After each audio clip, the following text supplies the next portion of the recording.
Bienvenue au show à Félix, où l'on discute de santé physique, de santé mentale et d'une multitude d'outils motivationnels optimisant votre performance et votre bien-être au quotidien. Bonjour tout le monde, bienvenue à un nouvel épisode du show à Félix. J'espère que vous allez bien en ce... on est le quoi aujourd'hui? Le 11 janvier 2025 déjà. Cette semaine, on a un bon podcast parce qu'on va parler des erreurs ou des choses que j'ai changées à travers. Ça va bientôt faire 20 ans que je suis dans le domaine du conditionnement physique. Là. Fait que, j'ai entraîné mon premier client en entraînement privé, j'avais 19 ans, puis aujourd'hui j'en ai 38.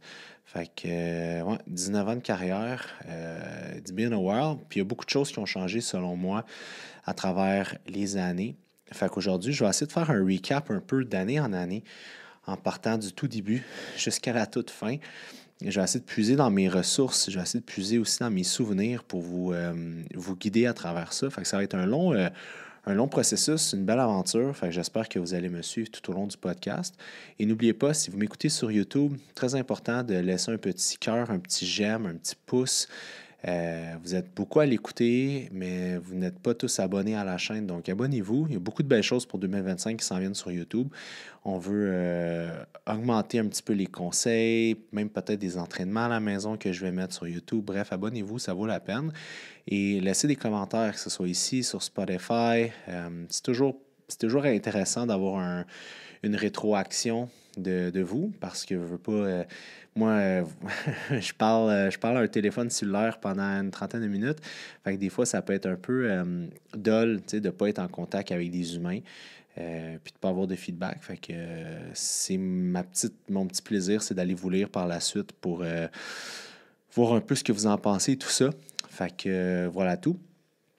Donc, on part ça aujourd'hui. On va partir d'il y a, quand j'avais 19 ans. Ma vision de l'entraînement, c'était quoi? Bon, je commençais à me faire former. Je ramène il y a 20 ans. Charles Poliquin était une sommité dans le domaine de l'activité physique. Moi, je travaillais chez Énergie Cardio comme entraîneur. Puis, on entraînait les gens 3 fois par semaine. On faisait des plans d'entraînement. Et le cardiovasculaire était vraiment mis de l'avant. Pourquoi le cardiovasculaire? Bien, simplement parce que c'était ce qui faisait perdre le plus de gras selon ce qu'on savait et tout ça. Et l'activité physique était faite aussi de façon régulière. Au niveau de l'alimentation, l'alimentation était très axée sur des riches portions de glucides, modérées en protéines et modérées en gras dans le temps parce que les glucides donnaient de l'énergie. Puis on s'assurait d'avoir un nombre de calories calculé en déficit calorique. Donc, c'était ça qui était à la mode. C'est ça qui est à la mode chez le mainstream, chez 80% des individus, et le 20% qui était plus des puristes de fitness. On parlait à ce moment-là beaucoup du fameux low carbs. Là, ça commençait, les glucides, que c'était pas bon et tout ça. Puis je vous ramène dans le temps Atkins. Là, Atkins, c'est un régime très riche en gras, très faible en sucre, qui a été un peu transposé par la suite dans tout ce qui est cétogène, diète keto, mais on y arrivera un peu plus tard. Fait que quand j'ai commencé dans le domaine, c'était beaucoup ça. Les trends d'entraînement, c'était des gras classiques. 8 à 12 répétitions pour bâtir un peu de masse musculaire, 15 à 20 pour brûler de la graisse. C'est ça qu'on apprenait.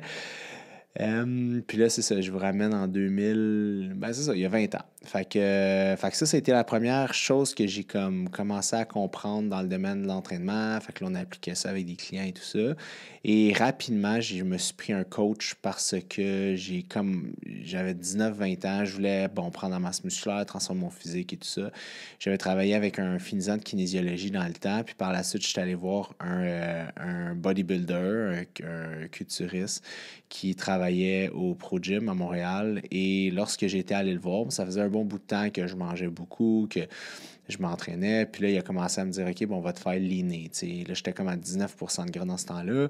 Et on a fait 7 mois de diète ensemble et ça m'a amené à genre un 8-9% de gras. Dans ce processus-là, le low carbs était beaucoup mis de l'avant. Dans le temps, on disait que manger pas de glucides parce que l'insuline était un hormone de stockage. Fait que lorsque tu mangeais des glucides, veux pas, tu stockais de la graisse, puis tu t'inflammais et tout ça. Fait que j'avais fait ma grosse perte de gras sur un déficit calorique. low carbs. Puis en même temps aussi, j'avais fait 2 compétitions de bodybuilding où est-ce que j'avais perdu beaucoup de graisse, puis c'était beaucoup avec du low carbs. Fait que par la suite, j'étais quand même assez fervent de ça. Donc, limiter les glucides et tout ça, je trouvais ça intéressant dans ce temps-là. Et, tu sais, avec du recul, tu te rends compte que c'est pas le fait de manger plus de glucides qui faisait que je perdais du gras, c'était beaucoup plus le fait que j'étais en déficit calorique, tu sais, et que je mangeais moins de calories à cause que je coupais quasiment un groupe alimentaire au complet. Fait que si j'avais à refaire ça aujourd'hui, en 2025, ben clairement, je ferais juste un déficit calorique parce que qu'est-ce qui se passe, c'est que si vous coupez beaucoup de glucides, vous coupez quand même une ressource primaire d'énergie au niveau des muscles. Et si les muscles sont constamment carencés de glucides et vous leur en mettez jamais ou en trop petite quantité, ben ils vont atrophier. Ils vont perdre un peu de leur densité et tout ça. Puis ils vont perdre aussi de l'eau parce que dans chaque une molécule de glucose drive 3 molécules d'eau, si je ne m'abuse. Donc, à chaque fois que vous mangez 1 gramme de glucides, ben, il y a 3 grammes d'eau qui vont être attachés à ça, 3 ou 4, 3 je crois. Fait que ça vous permet d'avoir un look un peu plus dense et un muscle un peu plus hydraté. Un muscle hydraté égale un muscle qui est très fort. Fait que ça a été la première erreur que j'ai faite en nutrition.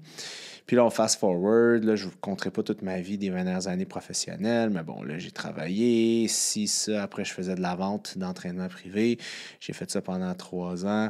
Fait que je conseillais les gens, je les aidais. Par la suite, j'ai jumelé un entraîneur. C'était au Énergie Cardio que je faisais ça dans le temps. J'étais jeune, là, ça nous ramène très loin. Et par la suite, bon, je continuais ma job d'entraîneur et tout ça. Et j'étais très low carbs. Durant une bonne dizaine d'années, là, j'étais un grand fervent des low carbs. Je suivais beaucoup Charles Poliquin, qui était un anti-glucide là, d'une certaine façon. Donc, je priorisais beaucoup de protéines, bon gras et très peu de glucides. Je vous dirais que j'avais une bonne forme parce que le fait de manger plus de graisse alimentaire était très intéressant pour mon profil testostérone et tout ça. Et j'étais assez jeune, j'avais quand même une bonne génétique pour prendre la masse musculaire. Fait que tout ça ensemble faisait que j'avais quand même une bonne composition corporelle dans ce temps-là, mais j'étais pas lean, ripped, là, parce que ben, du gras, c'est 9 calories par gramme versus des glucides, c'est 4. Fait que oui, tu retiens un peu moins d'eau en mangeant de cette façon-là, parce qu'il y a de l'eau qui se trouve au niveau des muscles, vous le savez comme je vous l'ai dit, mais il y a de l'eau aussi qui se trouve dans le gras. Fait que plus que vous êtes gras, plus que vous allez retenir de l'eau. C'est pour ça qu'on parle souvent du terme inflammation. J'ai mal mangé hier, je retiens 7 livres d'eau. Ben, en fait, plus que tu es musclé et plus que tu es gras, plus que ta rétention d'eau va être haute à cause qu'il y a plus de place pour retenir cette fameuse eau-là. Fait que c'est sûr que ça vient aussi jouer en ligne de compte. Fait que le fait de manger low carbs, tu retiens beaucoup moins d'eau, tu déshydrates un peu plus ta cellule. Fait que tu as moins d'eau, tu te sens moins gras, mais tu ne l'es pas nécessairement. La seule différence, c'est que t'es pas moins gras, c'est juste que t'as moins d'eau dans le gras, fait que ton corps, ta shape sort un peu mieux, mais ça règle pas du tout le problème. Puis bon, fast forward, ça c'est dans les erreurs que je faisais. Une autre erreur que je faisais dans ces années-là, c'est que je m'entraînais beaucoup de volume, d'intensité quand même pas pire et des excentriques accentués. Dans le temps, là, retenir des charges, c'était the name of the game. Il fallait retenir ces charges parce que tu créais plus de temps sous tension. Dans ces années-là, le temps sous tension, le muscle qui avait une certaine tension pendant X nombre de temps, c'était le nerf de la guerre. Entre 20 et 40 secondes, tu créais de l'hypertrophie, mais tu créais de la force. Entre 40 et 70 secondes, ce n'était que de l'hypertrophie. Entre 70 secondes, c'était de l'endurance. Là, je vous fais ça rapide. Et ça a été prouvé aujourd'hui que c'est pas vrai, là, c'est pas du tout ça, puis on va y revenir par la suite. Mais ça, c'est une autre erreur que je faisais. Fait que sinon, j'allais timer mes workouts, j'allais regarder mon nombre de répétitions, combien de temps ça prenait chaque répétition. Je faisais des excentriques accentués 4-0-1, 5-0-1, donc je retenais mes charges en 3, en 4, en 5 secondes et je les explosais en 1 seconde. Aujourd'hui, ça a prouvé que ça crée beaucoup trop de dommages musculaires retenir des charges et c'est très peu favorable pour l'hypertrophie. Donc, le problème, c'est que tu crées beaucoup de dommages, ça t'empêche de récupérer et tu ne crées pas autant d'hypertrophie que tu pourrais en créer. Fait qu'à long terme, ben, ça fait que tu n'as pas nécessairement les résultats escomptés. T'sais. Mais on s'entraînait beaucoup comme ça, 5 fois semaine, des fois même 6 fois semaine. Fait que tu es constamment en inflammation. Puis là, je vous ramène dans le début de ma vingtaine. Puis ces années-là, ben, tu sais, je veux pas comme n'importe quel gars des années 2010, I guess. Ben, je buvais beaucoup d'alcool. Tu sais, aujourd'hui, l'alcool, c'est plus vraiment in avec la génération Z et tout ça. Mais nous, les millennials, l'alcool, c'était quand même assez glorifié. Fait que, un peu comme nos parents ou les générations avant nous. Fait que, tu sais, on sortait souvent dans les bars, on buvait de l'alcool. C'était. Fait que, tu sais, j'avais pas le meilleur sommeil, la meilleure hygiène de vie dans ces années-là. C'est des choses qui arrivent. Fait que, est-ce que mon entraînement était bien adapté? Ça aurait pu être mieux que ça, je pense. Par la suite, on continue. Là, j'étais encore un peu dans le low carbs. Je suivais encore un peu ça. Là, bon, là, je prends en maturité, les entraînements et tout ça. Puis là, j'ai commencé à me dire, hey, pourquoi pas essayer des diètes style des jeûnes. Là, tu sais, là, je vous amène au moment que les jeûnes intermittents commençaient à être populaires. Là, il y a comme 10 ans environ, 8-10 ans. Fait que là, j'ai fait des jeûnes intermittents. Ça, c'est quelque chose qui a vraiment bien fonctionné chez moi parce que je suis quelqu'un de stressé, nerveux, je bois plein de café. Fait que, tu sais, moi, dans la vie, j'ai pas besoin de beaucoup manger. Tu sais, je pourrais, tu sais, en ce moment, je pèse quoi, 190 livres environ, 188, 190 livres pour 5 pieds 8. Ouais. Puis, mais tu sais, si je regardais pas mon alimentation, puis si je m'entraînais pas de la façon que je m'entraîne, probablement, je pèserais plus autour de 150, 155, 160 livres. Ce serait ça plus mon poids normal si je n'étais pas dans un contexte d'hypertrophie, de bodybuilding, puis de nutrition, puis d'entraînement, comme je le fais personnellement. Fait que, tu sais, en ce moment, je dois traîner 30 livres, 40 livres de plus de masse musculaire que je serais supposé avoir sur mon frame. T'sais. La question qui tue, est-ce qu'à ma retraite, je vais avoir aussi autant de masse musculaire dans 10 ans? Je pense pas, là. C'est le fun, mais des fois, au niveau des vêtements et tout ça, c'est pas nécessairement l'idéal. Fait que c'est ça. Fait que je ramène le jeûne intermittent. Le jeûne intermittent, ça fonctionnait très bien parce que je pouvais m'empêcher de manger pendant une certaine période, puis je trouvais que c'était pas difficile pour moi. Pardon. C'était pas difficile pour moi, mais le problème, c'est que j'ai développé des mauvais réflexes alimentaires parce que je commençais à manger à partir de 1 heure de l'après-midi, puis j'arrêtais à 7 heures. Je veux dire, à 1 heure de l'après-midi, puis j'arrêtais à 9 heures. En tout cas, je faisais 8 heures que je mangeais, 16 heures que je ne mangeais pas. Mais l'affaire, c'est que durant ces 8 heures-là, pour vrai, je pouvais manger absolument n'importe quoi, puis je prenais pas de poids, je prenais pas de gras parce que ma fenêtre était tellement petite. Mais l'affaire, c'est que j'avais beaucoup de misère à bâtir de la masse musculaire aussi. T'sais, on le sait aujourd'hui, à calories égales, l'important, c'est ton total calorique journalier qui va faire la grande différence, mettons, pour est-ce que tu prends du muscle, est-ce que tu perds. Mais je suis quand même un grand fervent du fait qu'il faut que tu manges à certains intervalles réguliers. Si tu n'as pas d'acide aminé en circulation dans ton sang à des moments clés dans ta journée où est-ce que l'anabolisme s'exprime au niveau de ton tissu musculaire, tu vas miss une opportunité. Il y a des gens qui disent oui, mais le fait de faire des jeûnes intermittents, ça va quand même te faire augmenter ton comment on appelle ça? Ton hormone de croissance, mais l'affaire, c'est que tu as beau avoir de l'hormone de croissance, mais si tu es en absence de nourriture, ça ne sert pas à grand-chose. T'sais. Au niveau de la croissance musculaire. Fait que j'ai fait ça pendant 6 mois, je l'ai testé, puis finalement, j'étais quand même lean, mais j'avais quand même perdu 4, 5, 6, 7 livres de masse musculaire. Fait que là, à ce moment-là, j'ai décidé de dire, bon, j'ai reviré mon fusil d'épaule, je suis revenu avec une alimentation un peu plus structurée, organisée, avec du low carb encore. Puis là, bon, là, ça continue et tout ça. Là, l'entraînement était sensiblement toujours la même chose. Là, dans ces années-là aussi, j'étais allé faire une formation à Tampa Bay, le MI40, qui est devenu le N1 Éducation. Fait que c'était une semaine de formation aux États-Unis avec toutes des sommités de l'entraînement. On parle de K-Sim et Joe Bennett, toute cette gang de gars-là. J'ai appris beaucoup. Dans ce temps-là, ce qui était très populaire, c'est les fameuses courbes de force. Fait que, est-ce que ton muscle, tu l'entraînes dans sa partie raccourcie? Est-ce que tu l'entraînes dans sa partie étirée? Puis c'était important d'avoir un peu les deux dans un training.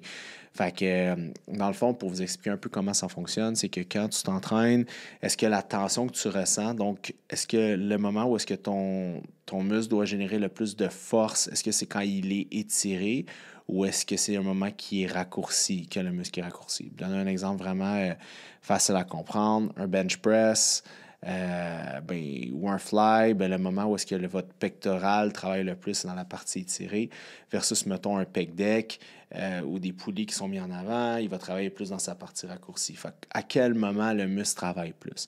Fait que là, moi, j'avais bâti des structures d'entraînement qui mettaient en avant les deux types de courbes de force, raccourcies et des courbes de force aussi allongées. Fait que ça, c'était ce qui était populaire dans ce temps-là. Ça continue un certain moment avec des excentriques accentués. Puis à ce moment-là, les tempos, là, je vous rappelle qu'au départ de ma carrière, c'était des tempos excentriques accentués, tout ça qui était populaire. Là, à ce moment-là, les tempos matchaient les courbes de force. Donc, on retenait des charges dans des parties raccourcies quand c'était là qu'il y avait le plus de tension. On retenait des charges dans la partie étirée quand là, il y avait plus de tension. Fait que les tempos jouaient un grand rôle dans ma programmation pour les clients. Et pour moi-même. Et dans ces années-là, je vous dirais, j'avais quand même une bonne composition corporelle. Tu sais. J'avais put mes shit together, ça allait quand même assez bien. Je buvais moins, bon, c'est ça. Ma petite passe était finie. Là, on parle de fin vingtaine, 27-28 ans. Fait que tes tripes, t'es as faites. Fait que je dirais que ça ressemblait un peu à ça au niveau de tout ce qui était tempo. Par la suite, fast forward, on continue. Là, j'ai commencé à laisser aller un peu le low carbs de côté parce que j'ai commencé à me rendre compte que plus focusé sur les calories. Calories in, calories out. J'étais comme, ouais, make sense. C'est comme ça quand même que j'ai fait 2 compétitions de bodybuilding. Puis j'étais en shape. Puis la majeure partie des gens qui ont des stage ready shapes, c'est en jouant avec les calories. Puis c'est la base. Il y a personne à date au niveau international, à part certains petits gourous du Québec là, ou ailleurs, peut-être qui ont dit que ça ne sert à rien le calorie in, calorie out, mais c'est niaiseux. Là, mais bref, c'est un autre sujet. Mais j'ai commencé à me dire, je vais consommer moins d'énergie que j'en dépense. Puis juste faire une parenthèse sur le calorie in, calorie out que des gens démonient. Je comprends qu'il y a certaines personnes, des fois, qui disent, ah, c'est pas juste ça. Puis c'est vrai que c'est pas juste ça, mais oui, si tu as des problèmes hormonaux, ça peut avoir un impact. Puis c'est pas juste une question de calories, mais exemple, mettons, vous êtes en hypothyroïdie. Bon, au lieu que votre métabolisme de base soit à 1200 calories, ça se peut qu'il soit à 900 calories. Reste que le principe du calorie in, calorie out reste le même. Si vous voulez brûler des calories, il faut manger moins. Mais là, vous allez me dire, là, Félix, je peux pas manger hypocalorique, c'est pas bon. Effectivement, c'est pas bon. Fait que d'où la raison pour laquelle il faut que tu règles ton problème. Tu vas voir ton médecin, tu as une pathologie au niveau d'une hormone, il faut que ça soit réglé. C'est comme n'importe quoi. Si tu as un problème dans ton système, ça va débalancer tout le reste. C'est pas que le calorie in, calorie out ne fonctionne pas, c'est que pour l'appliquer dans ton cas particulier à cause de tes problèmes métaboliques, il va falloir que tu fasses des diètes qui font pas de bon sens. Fait qu'il faut que tu règles ce problème métabolique-là. Puis malheureusement, ça se règle pas vraiment avec des herbes et tout ça. Puis tu sais, moi, j'avais mes licences de naturopathe puis de naturothérapeute. Puis j'ai pas renouvelé mes trucs parce que puis j'ai rien contre la naturopathie. Je pense qu'il y a des gens qui le font de façon exceptionnelle. Puis même moi, j'apprends encore. Des fois, je connais certaines naturopathes et tout qui m'en apprennent encore beaucoup. Fait que c'est un milieu que je respecte énormément. Dans un monde idéal, les naturopathes, ça serait vraiment hot, là, parce que c'est des gens qui, 100% naturellement, ils peuvent régler vos problèmes. C'est juste que, il est arrivé l'histoire des reçus de naturopathie, fait qu'il y a plein de monde qui utilisait les reçus pour les assurances au Québec, vu que la naturopathie est quand même pas mal couverte. Après, là, il y a beaucoup de naturopathes qui sont devenus des vendeurs de suppléments. Parce qu'il fallait qu'ils fassent leurs sous, tu sais. À un moment donné, c'est pas juste des rencontres, vu que c'est un service qui est 100% privé versus un service qui est public. Puis après, il y a un peu comme certaines branches ésotériques de naturopathie, puis je trouve que le champ s'est agrandi de la naturopathie, fait que tout pouvait devenir un peu de la naturopathie. Fait que c'est pour ça, des fois, moi, j'ai pas renouvelé mes licences parce que je me rappelle encore, j'avais un examen dans mon renouvellement, puis il fallait que je dise que toutes les maladies étaient causées par nos habitudes de vie. Puis, tu sais, j'adhérais pas à ça, tu sais. Malheureusement, c'est pas vrai que un problème de thyroïde, c'est causé par tes habitudes de vie. Il y a tellement d'autres cofacteurs, tu sais. Fait c'est pour ça que j'ai comme un peu décroché de l'hégémonie qu'on appelle. Bref, ça, c'est un autre sujet, mais encore là, je veux juste pas être paraphrasé puis qu'on prenne un bout de ma vidéo. J'aime beaucoup de bons naturopathes, très talentueux, mais comme dans n'importe quel job, d'un kinésiologue, d'un nutritionniste, d'un médecin, il y a du bon puis il y a du moins bon. C'est juste ça que je vous dis. Fait quoi est-ce que j'en étais avec mes skis? Ouais, c'est ça. Fait calorie in, calorie out, j'ai commencé à faire ça. Et là, c'est là que j'ai commencé à leaner, mais comme vraiment intense. Et fait que là, je vous ramène il y a comme 4-5 ans. Je me suis rendu mon body fat autour de 6%. J'étais lean, là, j'avais des stries mur à mur partout. Puis aussi, j'étais dans un moment où est-ce que je sentais que si je montrais sur les réseaux sociaux à quel point j'étais en shape, ben les gens allaient plus faire confiance à ma business. T'sais. Fait que j'avais utilisé de la science un bout de temps. Puis là, j'étais rendu à utiliser mon propre physique pour vendre. Puis, tu sais, je pense que je cachais beaucoup mon désir de plaire, puis mon désir d'être vu comme wow, tu sais, il est en shape, puis tout, en arrière du fait que c'était bon pour ma business. Je pense qu'en bout de ligne, oui, c'était bon pour ma business, mais c'était aussi pour me faire sentir une valeur. Tu sais, beaucoup de gens qui utilisent les réseaux sociaux pour aller chercher la glorification externe au lieu d'aller la chercher de façon interne. Puis je pense que j'avais besoin de l'approbation d'autrui au lieu d'aller la chercher à l'intérieur de moi.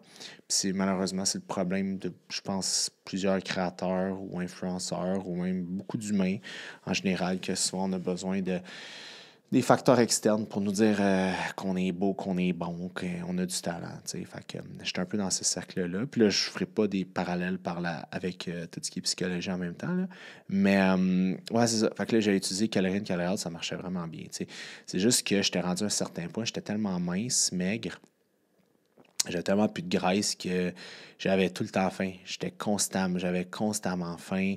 Et je sais qu'il y a des gens comme Brian Johnson qui sont capables de vivre de cette façon-là. Moi, personnellement, je trouvais ça trop demandant de tout le temps avoir faim. Puis là, tout le temps prendre du low-calorie dense food, du melon d'eau, des ci, des ça, pour me remplir sans pour autant avoir des calories. Fait que j'ai fait ça tellement longtemps que là, j'ai perdu du muscle. J'aurais perdu un bon 10 livres de masse musculaire durant ce temps-là. Fait que ça n'a pas été idéal. Par la suite, bon, là, il y a eu la pandémie. Là, c'était pendant la pandémie, ci pis ça, là, je courais tout le temps. Fait que j'étais très lean. Puis à un moment donné, j'ai commencé mes suivis thérapeutiques. Il y a de ça peut-être 2 ans, 3 ans environ. Puis là, j'ai commencé à focusser ailleurs, puis tout ça. Puis j'étais en petit mini-dépresse, il fallait remonter la business. Fait que j'ai décidé de commencer à plus manger, tu sais, à arrêter de me limiter. Puis, parce que, tu sais, vous pouvez pas vivre à manger, genre, comme un oiseau toute votre vie. À un moment donné, vous allez trouver ça vraiment difficile. Puis, reste que manger, ça reste quand même un plaisir de la vie d'une certaine façon. Je comprends qu'il faut voir la nourriture comme du gaz puis du carburant, mais reste que, ben c'est ça, il y a un plaisir à ça. Puis je récupérais pas de mes trainings. J'avais énormément de difficultés à récupérer à cause que je mangeais pas assez. Et dans ce temps-là, je m'entraînais vraiment, du gros deadlift pesant, tout ça. Puis là, je me suis snappé une hernie discale à L5S1 à cause de que je faisais à répétition du gros sumo deadlift pesant à 4 plates. Puis tu sais, c'était vraiment élevé. Fait que là, ça m'a pris 6 mois à récupérer à 100% de cette blessure-là. Fait que, puis même encore, j'ai un peu mon sciatique à gauche est encore un peu stiff. Fait que, tu sais, tout ça, t'apprends à travers ça. Puis, bon, là, je me suis mis, OK, là, je suis retourné un peu dans mes livres. J'ai continué à être beaucoup plus à jour sur les connaissances. Puis là, j'ai dit, OK, calorie fonctionne très bien, mais par contre, si t'es trop lean, tu vas perdre la masse musculaire. Fait qu'il faut être capable de tout le temps être au moins à ton baseline ou un peu plus. Parce que, tu sais, quand tu es dans un processus de perte de gras, souvent, tu te vois plus comme que t'es. Puis c'est juste que quand tu revois des photos de toi d'il y a comme 6 mois, 1 an, 2 ans, tu fais 6 mois, j'étais donc bien maigre, puis moi, je me voyais pas de même, tu sais. Fait que je pense que c'est dans ce processus-là, j'ai commencé à manger plus de calories et tout. Puis bon, là, la business, j'étais occupé. Puis tu sais, mon focus aussi à travers la thérapie, puis à travers l'âge, ben, a comme pas, ben, un peu changé, tu sais. J'étais pas. Je trouve que, tu sais, l'entraînement, le fitness, le bodybuilding, tout ça, c'est des sports qui sont très narcissiques. Puis à un moment donné, t'es comme moi, tu parles tout le temps de toi, tes affaires, ta bouffe, ton training, ta nutrition, puis veux pas. C'est encore plus accentué avec les réseaux sociaux parce que les gens te suivent, ils veulent savoir ce que tu fais, mais ça stimule ces enjeux-là chez bien des entraîneurs, puis bien du monde. Fait que c'est comme, ça glorifie ces patterns négatifs-là chez eux. Fait que ça, c'est pas hot, tu sais. Fait que tout ça pour dire de fil en aiguille que je me suis dit, OK, on continue mes affaires et tout. Puis là, je me suis dit, OK, là, il faut que j'embarque sur un moment pour prendre de la masse musculaire. Là, là, j'étais comme, je veux prendre du poids, j'étais comme à 178, 180 livres, mais un peu plus gras. Fait que là, j'ai commencé à faire des trainings, à manger en malade. Mais là, qu'est-ce qui arrive quand tu manges beaucoup? Tu sais, un genre de bulk classique. Tu prends du poids, mais tu prends du gras aussi. Là, je commençais à avoir des boutons d'en face. On dirait que mon système digestif, il rushait. C'était comme pas vraiment hot, mais j'ai quand même fait ça pendant 6 mois. Il y a de ça 1 an et demi, environ 2 ans. Et j'ai monté jusqu'à 204 livres. Fait que, puis c'est vraiment pesant, là, compte tenu de ma grandeur. Puis j'avais visité, il y a des vidéos dans ces années, dans ces temps-là, il faut aller voir. Là, j'avais la face plus enflée, j'avais comme des boutons un peu dans le front, puis tout ça. Parce que je mangeais tellement de bouffe, on dirait mon foie, il y avait de la misère à détoxer aussi. Fait qu'il y a eu ça. Fait que là, à un moment donné, j'étais arrivé à un certain point que j'étais comme, OK, là, j'ai pris du poids, c'est le fun, mais il faut que je lean down par rapport à ça. Puis là, j'ai commencé à plus restreindre mes calories et tout ça. Puis parallèlement à ça, je continuais à lire et je me suis rendu compte de plein de choses. Mais premièrement, dans les dernières années, on a défait les tempos. On s'est rendu compte que l'excentrique, c'est un moment qui crée beaucoup d'inflammation au niveau du muscle. Je suis un débutant, ça l'aide à prendre la masse musculaire, mais je suis un intermédiaire, un avancé. Il n'y a pas vraiment de côté positif parce que ça ne stimule pas les bonnes unités motrices. Fait que ça crée de l'inflammation, très peu d'hypertrophie. Fait que j'ai comme modifié mon approche avec des excentriques accentués, j'ai coupé ça. L'autre chose, tu sais, je parlais des fameuses courbes de force, là, quand le muscle est raccourci, allongé. Puis là, récemment, on a dit que quand le muscle était allongé, c'est là que tu avais le plus de gain musculaire. Puis ça revient d'une étude qui avait pris une aile d'oiseau, il l'avait étirée avec un petit poids, puis s'était rendu compte qu'elle avait grossi genre 200% plus qu'une autre. En tout cas, là, je magane l'étude, là, mais c'est juste pour dire que quand on entraînait le muscle avec un gros stretch, il y avait plus de gain en tant que tissu musculaire. C'est juste que ça vient avec des enjeux. Quand tu entraînes ton muscle dans une partie très étirée, tu crées beaucoup plus de dommages musculaires. Et le dommage musculaire, c'est ce qui t'empêche de récupérer. C'est ce qui t'empêche de récupérer, en fait, de tes entraînements. Fait que ça se peut que tu arrives à ton nouvel entraînement, à ton autre journée, puis que tu n'avais pas assez récupéré. Et je m'en suis rendu compte quand je me suis dit, j'ai commencé à écrire mes charges, mes données, puis je me suis rendu compte que j'avais de la misère à monter mes charges, monter ma charge. Puis fait que j'étais comme, je dois être en léger surentraînement ou en sous-récupération, tu sais. Fait qu'une fois que tu réalises ça, tu te dis, OK, ouais. Fait que l'excentrique, c'est putain important. Là, les courbes de force, est-ce que c'est important? Oui, mais pas comme dans le temps qu'on prenait des tempos spécifiques avec les types de courbes de force. Tu t'es rendu compte que le muscle étiré, le muscle allongé, ça fonctionne encore. Et pardon, il y aurait aussi peut-être des études qui montreraient que lorsque tu entraînes tu peux créer une hypertrophie proximale, une hypertrophie distale. Fait que ça, c'est comme. Ça a toujours été dit que c'était impossible. Fait qu'exemple, que tu peux pas, quand tu entraînes un muscle, tu sais, c'est l'origine de l'insertion. Les gens qui voient la vidéo, puis ça contracte comme ça. Mais là, on s'est rendu compte que possiblement, tu pourrais travailler la partie proximale de ton muscle et la partie distale de ton muscle. Quelque chose qui a été, genre, toujours dit que c'était impossible physiologiquement. Puis ça irait avec les courbes de force. Est-ce que la tension est plus dans la partie proximale ou est-ce que c'est plus dans la partie distale? Fait que c'est quand même intéressant. Fait que ça m'a amené à mieux programmer mes programmes, à me dire, OK, je vais mettre des parties allongées, des parties raccourcies, mais tu te rends compte que quand c'est allongé, tu crées beaucoup de dommages musculaires. Quand c'est raccourci, dis-je, t'en crées moins. Fait que si tu mets en avant la fréquence d'entraînement, t'es mieux de ne pas trop mettre d'entraînement avec des muscles très étirés parce que ça va avoir un impact sur le reste. Plein d'études aussi qui sont sorties dans les dernières années dans la dernière année sur le fait, exemple, que tu fais 3 séries de chest le lundi à tous les lundis versus une le lundi, mercredi, vendredi. Bien, celle qui fait lundi, mercredi, vendredi, pour le même nombre de volumes, va avoir 2 à 3 fois plus de gains. Fait que là, c'est comme, OK, c'est pas tant l'entraînement en soi, c'est la fréquence qui va donner un résultat. Fait que c'est pour ça que là, les upper-lower body splits sont devenus super populaires. Ça devenait vraiment intéressant. Push-pull-leg, correct.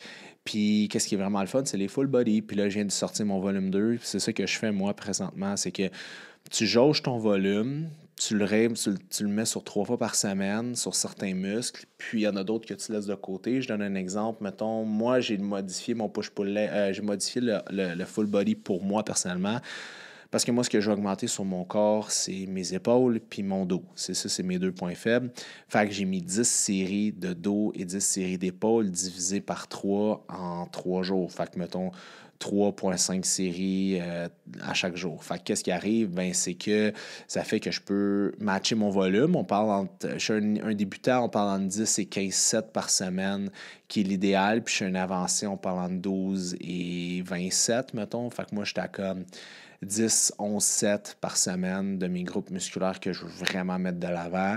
Puis j'étais à peut-être 5, 6 sets des groupes musculaires que je veux juste qu'il y ait une croissance, mais je veux pas qu'elle soit à la vitesse grand V. Mais qu'est-ce qui est le fun là-dedans, c'est que je m'entraîne une journée, je prends une journée de break, une journée de break. Puis c'est là-dessus que j'ai bassé mon volume 2 aussi du full body. C'est que tu n'es pas obligé d'avoir beaucoup de volume si ton intensité est bonne. Fait que ce que j'ai fait, c'est que là, j'ai mis des séries, exemple, de 4 à 7 ou de 6 à 8, je ne me rappelle pas exactement. Fait que des séries assez lourdes pour stimuler les bonnes unités motrices avec juste 2 sets que tu amènes près de l'échec ou à l'échec. Fait que même si tu crées bien de la tension, bien du stress mécanique, mais tu n'as tellement pas beaucoup de volume que tu récupères quand même assez rapidement. Fait que ça te fait prendre le dessus par rapport à ça, tu sais. J'ai modifié un peu, moi, mon push-pull, mon upper-lower. Je vais utiliser mon full body parce que ça faisait déjà un bout de temps que je faisais mon volume 2 que j'ai sorti.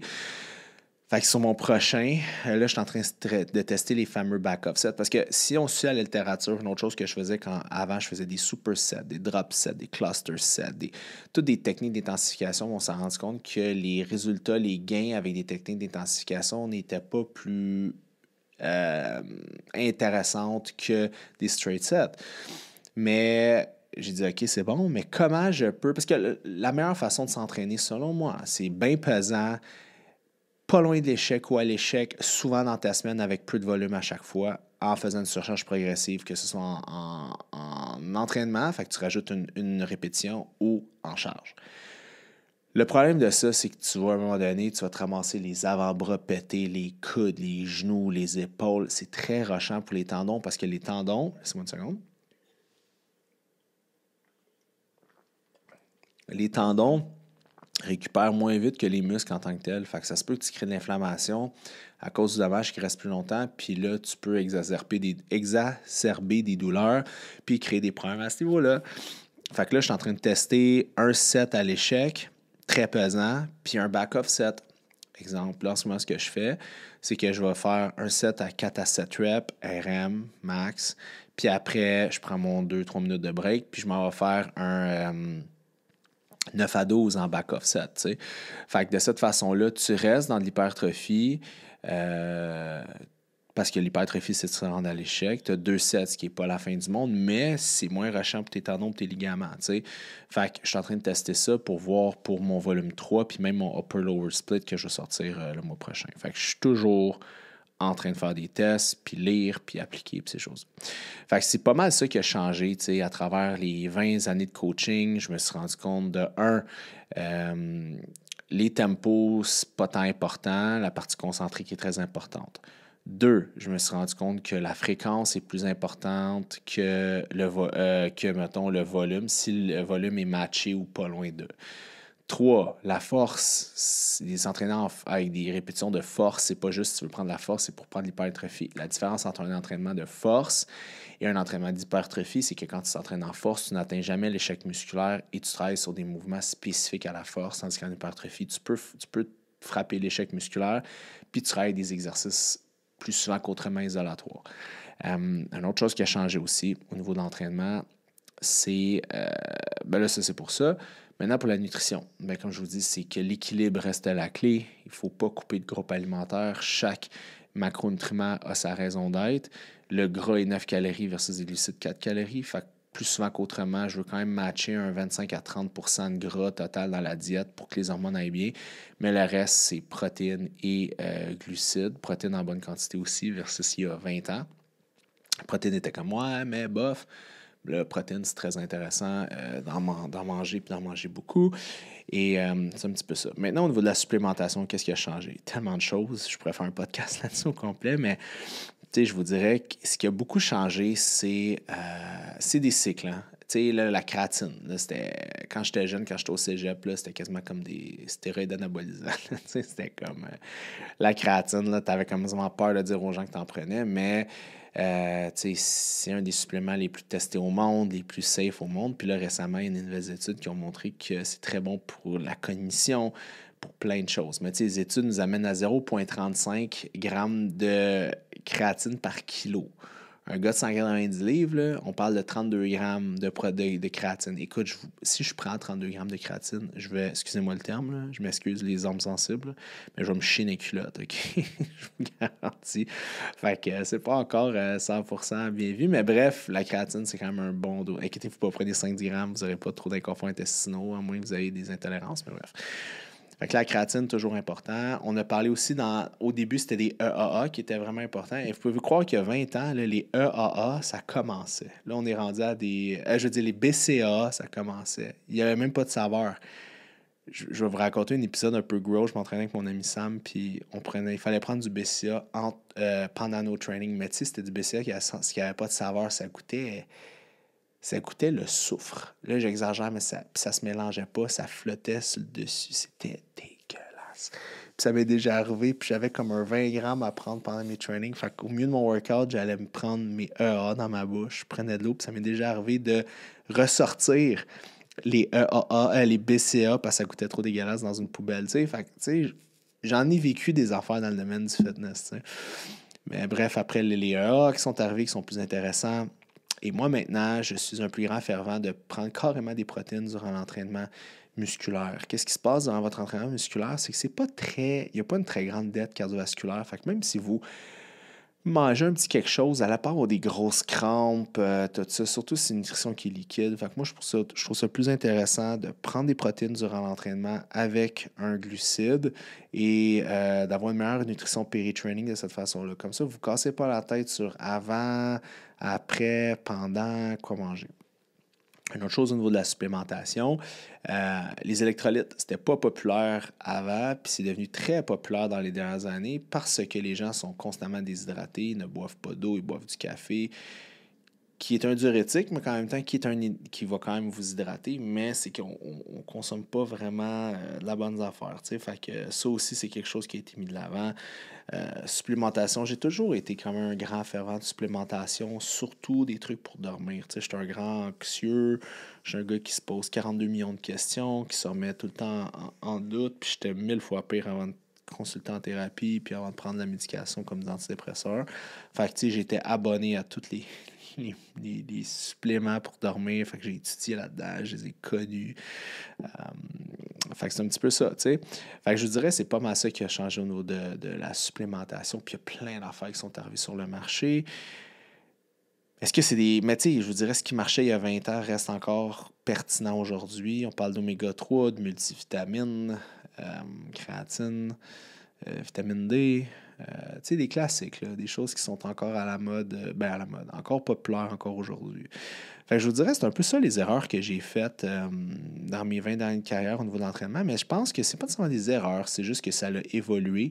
Puis quand tu es à cheval sur, maintenant avec Internet, avec les bons sites, la bonne littérature, tu continues à évoluer. Puis moi, je suis quand même un passionné de ça. C'est quand même 20 ans que je fais ça.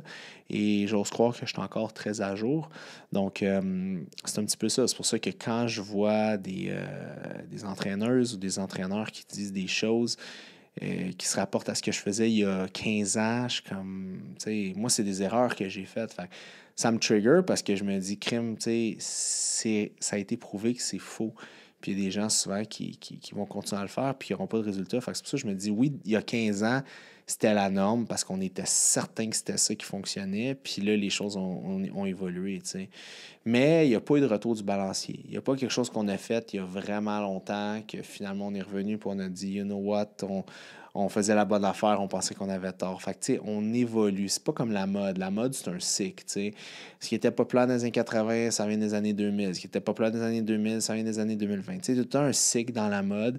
Mais en entraînement, c'est pas nécessairement des modes, c'est pas des cycles. C'est pas c'était bon il y a 20 ans, là, aujourd'hui, c'était plus bon, après c'est redevenu bon. Non, c'est que les choses évoluent. Fait qu'il faut juste faire attention à ça. Parce que souvent, une des choses que les gens vont dire, c'est qu'ils vont dire, ouais, mais tu sais, il y a 20 ans, on faisait ça, puis tu vois, aujourd'hui, on le fait encore, puis nanana, fait que c'est juste que dans 5 ans, peut-être que ça sera plus vrai, puis tatati patata, puis c'est pas de même dans l'entraînement, les choses évoluent, c'est pas des cycles qui se répètent, c'est une évolution, fait que il y a rien qu'on faisait il y a 20 ans qui a été dit que c'était plus bon, qui est redevenu bon, OK? C'est juste que c'était mal fait. Tu sais, oui, on parlait des calories, mais ça, on le sait depuis la nuit des temps. Depuis les années 20, on le sait, tu sais.